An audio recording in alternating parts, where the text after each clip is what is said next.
Hello students, आज हम class 8 की एसएसटी की वर्कशीट पढ़ रहे हैं।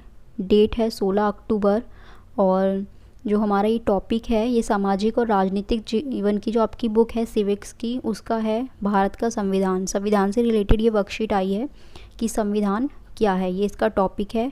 ठीक है, तो चलिए स्टार्ट करते हैं। इसमें जो है भारत के संविधान की सबसे पहले उद्देशिका दी गई है। उद्देशिका यानी कि इसका उद्देश्य क्या है। ठीक है, तो इसको जो है हम पढ़ेंगे तो हम भारत के लोग भारत को एक संपूर्ण प्रभुत्व संपन्न समाजवादी पंथनिरपेक्ष लोकतंत्रात्मक गणराज्य बनाने के लिए उसके समस्त नागरिकों को सामाजिक आर्थिक और राजनीतिक न्याय विचार अभिव्यक्ति विश्वास धर्म और उपासना की स्वतंत्रता प्रतिष्ठा और अवसर की समता प्राप्त कराने के लिए तथा उन सब में व्यक्ति की गरिमा और राष्ट्र की एकता और अखंडता सुनिश्चित करने वाली बंधुता बढ़ाने के लिए दृढ़ संकल्प होकर अपनी इस संविधान सभा में आज तारीख 26 नवंबर 1949 मिति मार्गशीर्ष शुक्ला सप्तमी संवत से 1006 विक्रमी को एतद द्वारा इस संविधान को अंगीकृत अनियमित और आत्म अर्पित करते हैं।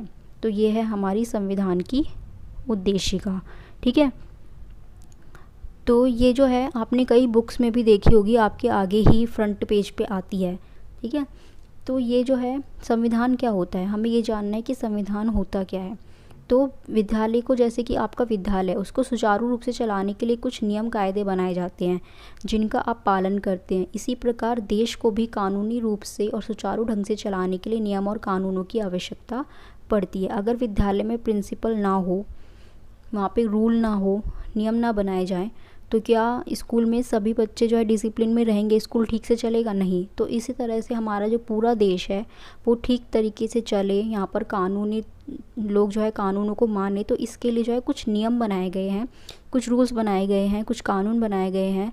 तो वो सब जो कानून है उसकी जो एक किताब है उसी को हम संविधान कहते हैं। ठीक है, एक दस्तावेज के रूप में जमा किए गए जो नियम कानून है उन्हीं को क्या कहा जाता है? संविधान। ठीक है, दूसरे शब्दों में संविधान मूल सिद्धांतों या स्थापित किए हुए दृष्टांतों का एक समुच्चय है जिससे किसी राज्य संगठन को चलाने में सहायता मिलती है।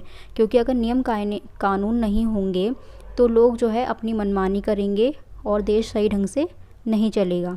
तो यह किसी देश का मौलिक कानून है जो सरकार के विभिन्न अंगों की रूपरेखा और मुख्य कार्य का निर्धारण करता है। साथ ही ये सरकार और देश के नागरिकों के बीच संबंध भी स्थापित करता है, तभी तो कनेक्शन होता है सरकार का और हम लोगों के बीच में। ठीक है, डॉक्टर भीमराव अंबेडकर को भारत का संविधान निर्माता कहा जाता है, यानी कि संविधान को बनाने का जो श्रेय है वो डॉक्टर भीमराव अंबेडकर को माना जाता है और वो जनक भी कहे जाते हैं। वे संविधान मसौदा समिति के अध्यक्ष थे। संविधान का फाइनल ड्राफ्ट मतलब फाइनल पूरी तरह से जो बनाने में संविधान को कितना टाइम लगा? 2 साल 11 महीने और 18 दिन का समय लगा।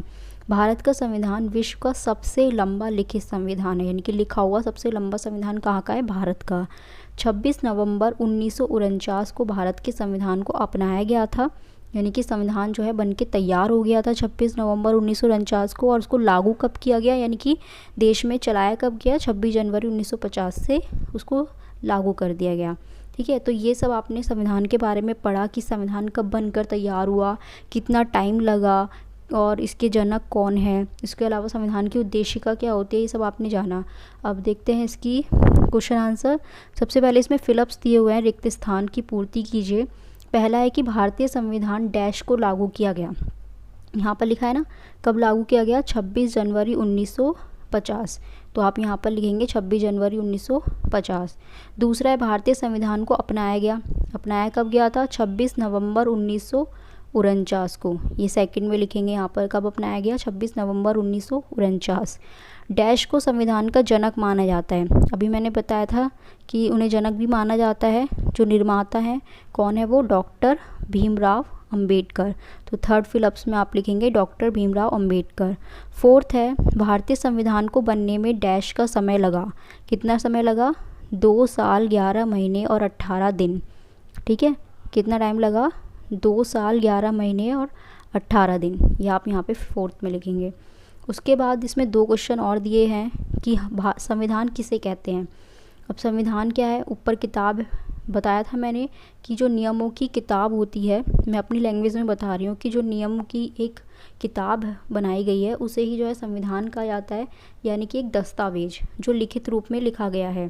ठीक है, तो हम यहाँ से लिख सकते हैं कि एक दस्तावेज के रूप में जमा किए गए, इन्हीं को हटा देना, एक दस्तावेज के रूप में जमा किए गए नियम कानूनों को संविधान कहा जाता है।